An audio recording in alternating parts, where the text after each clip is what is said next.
Hello friends, आज हम पढ़ेंगे कक्षा 7 का अभ्यास नंबर 1.a, जो कि इसमें दिया 1.a में परिमेय संख्या। अब चलिए जानते हैं परिमेय संख्या होता क्या है। जैसे कि आप भिन्न पढ़ चुके होंगे, चलिए जानते हैं परिमेय संख्या किसे कहते हैं। जैसे कोई भी संख्या भिन्न में हो, 1/2, 4/5, इसी को हम परिमेय कहते हैं। भिन्न भी कहते हैं परिमेय। और अब जो कि है परिमेय इसे कहते हैं जिसे P/Q के रूप में लिखा जा सके। ले जानते हैं परिमेय संख्या किसे कहते हैं। परिमेय संख्या की पहचान क्या होती है।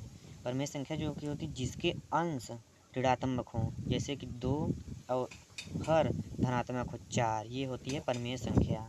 और एक जिसके धनात्मक हों, जैसे 3/हर ऋणात्मक हों 5 हो गया, इसी को कहते हैं परिमेय संख्या। फिर एक और जिसके अंश और दोनों ऋणात्मक हों, जैसे 3/6 माइनस माइनस में दोनों है ना ऋणात्मक, इसी को परिमेय संख्या कहते हैं।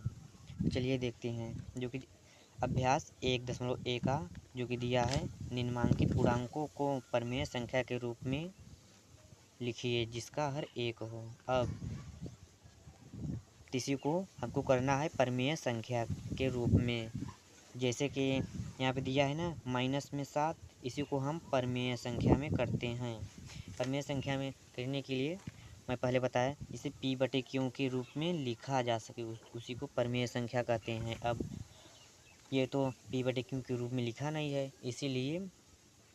और यहाँ पे देखिए सवाल भी करा जिसका हर एक हो, मतलब हर में ना तो 2 हो ना तो 3 हो, सिर्फ 1 हो।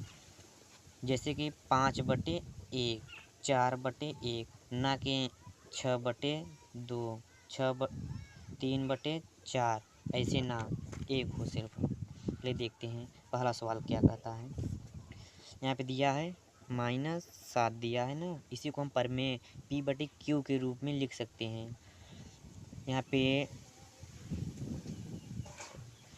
पर देखिए हमारा P तो दिया है, Q नहीं दिया है, तो Q हमको करना है 1। यहाँ पे दिया है ना हर एक हो, यहाँ पे देखिए 7/1 माइनस में दिया है, यही हमारा आंसर। फिर यहाँ पे देखिए क्या दिया है, 11 दिया है, 11 को भी हम ऐसे 1 में लिख सकते हैं, यही हमारा आंसर। क्योंकि ये P/Q के रूप में लिखा है ना, अब तो ये परिमेय संख्या हो जाती है। अभी तो ये P/Q के रूप में नहीं लिखा है 7, इसीलिए ये नहीं है। अब चलिए इसे 27 को भी देख लेते हैं, इसमें भी 1 कर देते हैं, यही हमारा आंसर। अब यहाँ पर आप 2 नहीं लिख सकते, 3 नहीं लिख सकते हैं, क्योंकि जिसका हर एक हो ये सवाल कह रहा है ना, इसीलिए 1 ही सिर्फ लिख सकते हैं। अब -45 को भी 1 लिख सकते हैं, यही हमारा आंसर। फिर 71 को भी पीछे मैं 1 लिख सकता हूँ, यही हमारा आंसर। क्योंकि ये P/Q के रूप में लिखा है ना, इसीलिए ये हो गया। देखते हैं दूसरी सवाल। -4/5 को ऐसी परिमेय संख्या के रूप में विभक्त करना जिसका अंश 8 हो, 16 -16, 20 हो, -24 हो। अब चलिए देखते हैं इसमें जो कि दिया है -4/5 में ऐसी कौन सी संख्या से गुणा करें कि अंश हमारा 8 हो, यही कह रहा है ना। चलिए अब -4/5 में ऐसी संख्या से गुणा करना है जो कि हमारा अंश में 8 हो। तो हम देखते हैं 1 से पहले करते हैं गुणा। 1 से करने पर 4 × 4 माइनस में नहीं, हाँ 4 × 4, फिर यहाँ पे हो जाएगा 5, ये तो नहीं है। फिर ऐसे हम 2 से करते हैं, -4 है ना, गुणित 2। अब 2 चौक 8 दिया है, सही बात। फिर यहाँ पे 5 दूनी 10, ओके, यही हमारा आंसर। क्योंकि अंश में 8 दिया है ना, इसी से मतलब है, इसलिए क में 2 का गुणा करने पर इसका 8 आएगा आंसर। ऐसे ही हमें 16 में भी ऐसे भी कह रहा है कि -4/5 में ऐसी कौन सी संख्या से गुणा करें कि -16 हो। -4/5 में ऐसी कौन सी संख्या से गुणा करें कि -16 हो। 4 से गुणा करते हैं तो हमारा ये -16 आ जाएगा। चलिए 4 चौक 16 माइनस फिर 4 पंचे 20, यही हमारा आंसर, क्योंकि 16 दिया है ना यहाँ पे अंश में, यही हमारा आंसर हो जाएगा। फिर अब ग वाला देखते हैं, ग क्या कह रहा है। ग जो कि 20 कह रहा है ना। अब -4 में 4/5 में क्या गुणा करें कि इसमें 20 आ जाए अंश हमारा। 5 से गुणा करने पर हमारा आंसर आ जाएगा। 5 चौक 20 दिया है ना। फिर 5 25, यही हमारा आंसर। 20 दिया है ना आंसर। हर से नहीं मतलब है, हर चाहे जो भी आए उससे नहीं मतलब, सिर्फ अंश भर से मतलब अंश हमारा ये आ रहा है कि नहीं कोई भी संख्या से गुणा करने पर। अब इसी प्रकार घ भी देख लेते हैं। घ जो कि दिया है -24, इस घ हमारा दिया है -24। अब चलिए देखते हैं -4/5 में ऐसी कौन सी संख्या से गुणा करें कि हमारा आंसर -24 आ जाए। इसमें 6 से गुणा करते हैं तो हमारा आंसर आ जाएगा। देखो 6 चौक 24 आया ना। फिर 6 पंचे 30, हर से नहीं मतलब है, हर चाहे जो भी आए आंसर भर से मतलब है, यही हमारा आंसर हो जाएगा। ओके, चलिए देखते हैं तीसरी सवाल। -5/-7 को ऐसी परमेय संख्या के रूप में व्यक्त कीजिए जिसका हर 7 हो, -14 हो, 21 हो, -35 हो। इसी प्रकार जिस प्रकार आप दूसरी सवाल किए हैं उसी प्रकार आप तीसरी भी करते हैं। इसमें जो कि दिया है अंश हमारा 8 हो, 16 हो, 20 हो, और तीसरी में क्या करा, हर हमारा 7 हो, 14 हो, 21 हो। इसी प्रकार से करना है, घबराने कोई बात नहीं। चलिए देखते हैं तीसरे का क।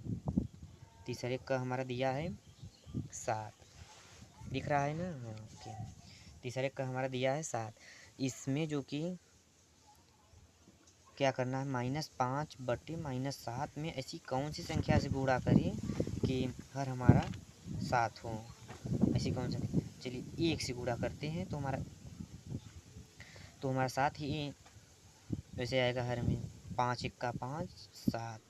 ये आप जो कि देख रहे हैं ना, इसमें माइनस है, इसमें नहीं माइनस है। जब आप 1 से गुणा करेंगे तो माइनस जो है वो कट जाता है। ओके, हर हमारा 7 दिया है ना, यही आंसर है।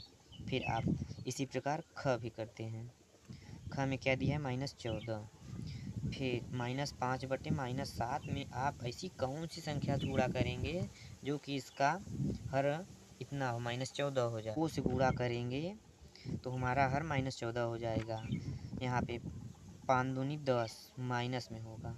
फिर 7 दूनी 14 माइनस में, यही हमारा आंसर। हर दिया है ना माइनस में 14, हाँ हो गया। फिर अब चलिए ग का हल करते हैं। ग हमारा दिया है 21। इसी प्रकार -5 में -7 में ऐसी कौन सी संख्या से गुणा करें कि हमारा ये जो है 21 आए। तो 3 से जब गुणा करेंगे तो हमारा ये आंसर आएगा 21। चलिए देखते हैं यहाँ पे क्या दिया है, 5 के 5 5 3 15।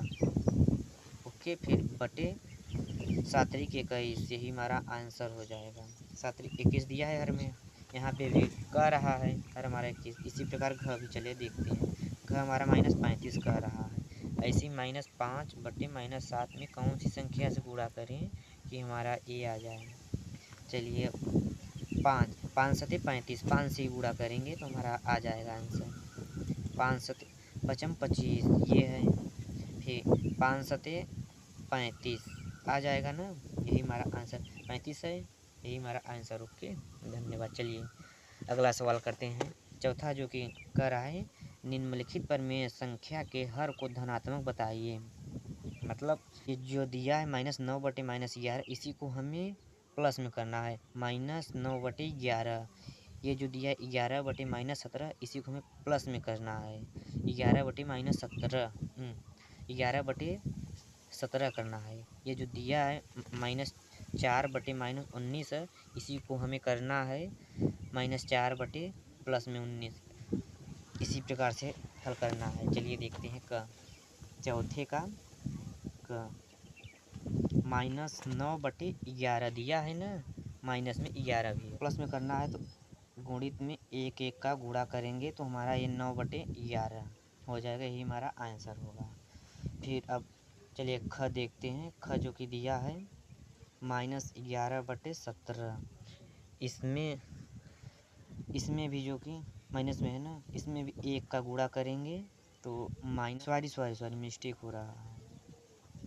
यहाँ पे माइनस में गुणा करेंगे, यहाँ भी माइनस का गुणा करेंगे, यहाँ भी माइनस का गुणा करेंगे, तब ये माइनस माइनस से कट जाएगा, प्लस हो जाएगा। इसमें जो कि दिया है माइनस माइनस इसमें प्लस में है, तो इसीलिए -11/17 यही हमारा आंसर। फिर ग देखते हैं। ग जो कि दिया है -4/-19। इसमें भी हम जो कि माइनस माइनस से ही गुणा करते हैं। -1 ऐसे गुणित का चिन्ह -1। इसमें जो कि दिया है 4 प्लस में हो जाएगा और ये 19 हो जाएगा प्लस में। यही हमारा आंसर। फिर चलिए देखते हैं घ जो कि दिया है -7/-13 सॉरी 7/-13। इसमें भी गुणा कर देते हैं, -1, इसमें भी -1, जो कि इसमें हो जाएगा -7/13। यही हमारा आंसर। पाँचवीं जो कि दिया है निम्नलिखित परिमेय संख्या के अंश को धन पूर्णांक बनाइए। उसी प्रकार से जैसे आप चौथे किए हैं उसी प्रकार पांचवा भी करना है, घबराने कोई बात नहीं। पाँचवें का जो कि दिया है -7/13। इसमें भी गुणा कर देना है, 1 -1 -1 बराबर 7/-13। इसी प्रकार जैसे आप चौथे किए हैं उसी प्रकार पाँचवा भी होगा सेम। इसमें जो कि कह रहा है अंश धन में हो और हर चाहे जो हो, और चौथा में कह रहा था हर प्लस में हो और अंश चाहे जो में हो। इसी प्रकार से पाँचवा को हम कर रहे हैं। ख देखते हैं। ख जो कि दिया है -11/-19। इसमें भी गुणा कर देते -1 -1। इसका जो कि हो जाएगा प्लस में 11 प्लस में 19। यही हमारा आंसर। ग देखते हैं। 18/-23। इसमें भी 1 का गुणा -1 -1। इसमें जो कि हो जाएगा प्लस में 18/23। इसी प्रकार से आप घ भी कर लेंगे, सेम ही है। चलिए अब छठा देखते हैं। छठा जो कि कह रहा है निम्नलिखित संख्याओं में कौन सी परिमेय संख्या धनात्मक है। जो कि छठा कह रहा है निम्नलिखित संख्याओं में कौन सी परिमेय संख्या धनात्मक है। अब आप कैसे पता करेंगे कौन संख्या धनात्मक है कौन संख्या ऋणात्मक है। जिसमें मान के चलिए अंश और हर जैसे मान चलिए -2/-3 दोनों में माइनस माइनस है, तो मान चलिए वह संख्या धनात्मक है कि माइनस माइनस कट जाता है, इसीलिए वह संख्या धनात्मक है। ये आपको कुछ भी नहीं करना है, देख लेना है। जिस संख्या में दोनों में माइनस माइनस है उसे आप आंखें बंद करके सन्मार्ग धनात्मक कह देना है। और जैसे मान के चलिए -2/3 इसको आप धनात्मक कहेंगे क्योंकि इसमें एक में माइनस है एक में नहीं, इसीलिए यह धनात्मक है। क्योंकि इसमें दोनों में तो ऐसा नहीं है माइनस, इसीलिए यह ऋणात्मक है। चलिए देखते हैं। इसी प्रकार से छठा भी कह रहा है सवाल करने को। अब -9/-13 दिया है ना, इसमें जो कि है दोनों में है माइनस माइनस, इसीलिए माइनस माइनस कट गया, यह हो गया धनात्मक। ओके। अब दूसरा ख देखते हैं। ख हमारा दिया है 11/-19। इसमें जो कि दिया है एक में वो दिया है ऋणात्मक, इसीलिए इसे आप धनात्मक कहेंगे। ओके। चलिए ग देखते हैं। ग जो कि दिया है -7/-23। इसको आप आंख बंद करके धनात्मक कहेंगे क्योंकि माइनस माइनस कट गया, इसीलिए यह धनात्मक हो गया 7/-23। Okay answer. फिर घ भी देख लेते हैं इसी प्रकार। घ जो कि दिया है 8/-13। ये हमारा ऋणात्मक है ओके। क्योंकि अंश में दिया है प्लस और हर में दिया है माइनस, इसीलिए अभी हो गया। आपको सेम ऐसे ही सातवां भी दिया है निम्नलिखित संख्याओं में कौन सी परिमेय संख्या ऋणात्मक है। ये तो पूछ रहा था धनात्मक, ये पूछ रहा है ऋणात्मक।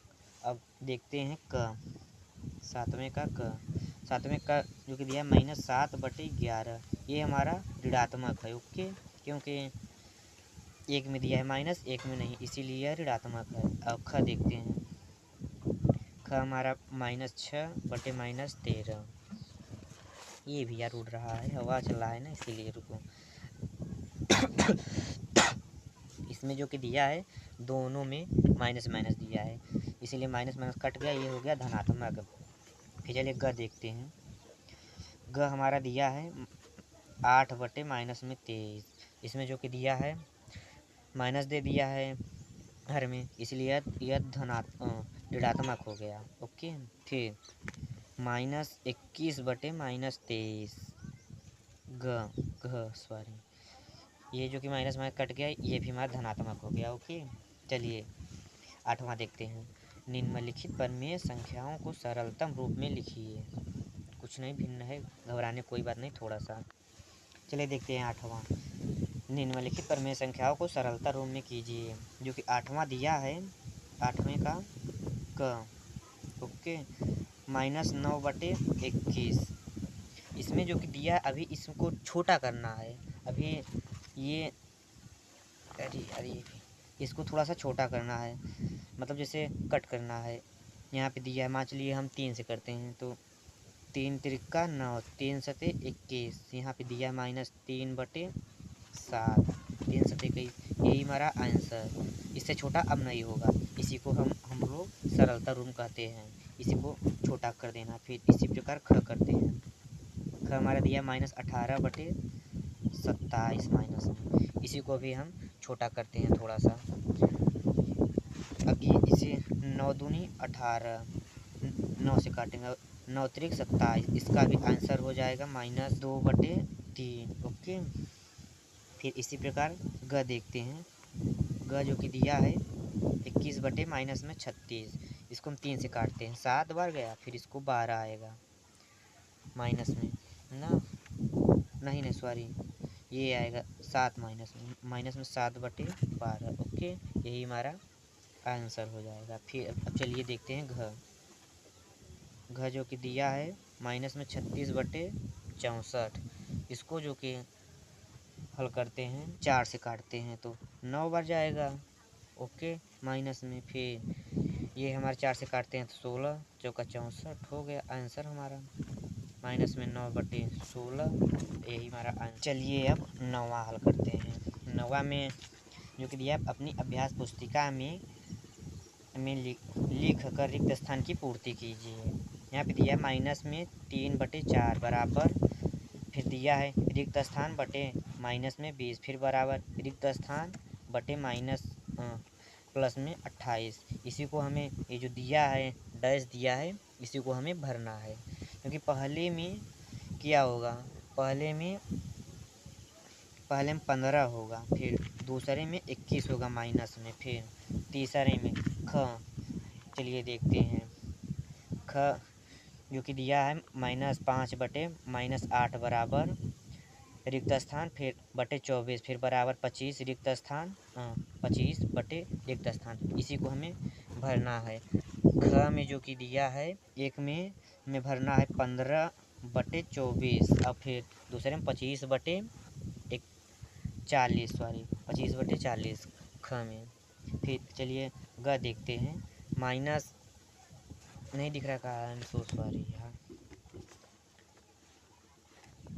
अब दिख रहा होगा। फिर ग देखते हैं। ग में दिया है 7/-9 बराबर -14 रिक्त स्थान, फिर बराबर 35 रिक्त स्थान, जो कि अब -14 रिक्त स्थान में क्या भरना है 18, फिर बराबर 35/-45 भरना है। ओके, फिर घ देखते हैं। -8 रिक्त स्थान, फिर बराबर 4/15, फिर बराबर रिक्त स्थान बटे 60 है। आपको -30 भरना है, फिर बराबर 4/15 दिया, फिर बराबर रिक्त स्थान में क्या भरना है -16/60 -8। ओके, हो गया। चलिए अब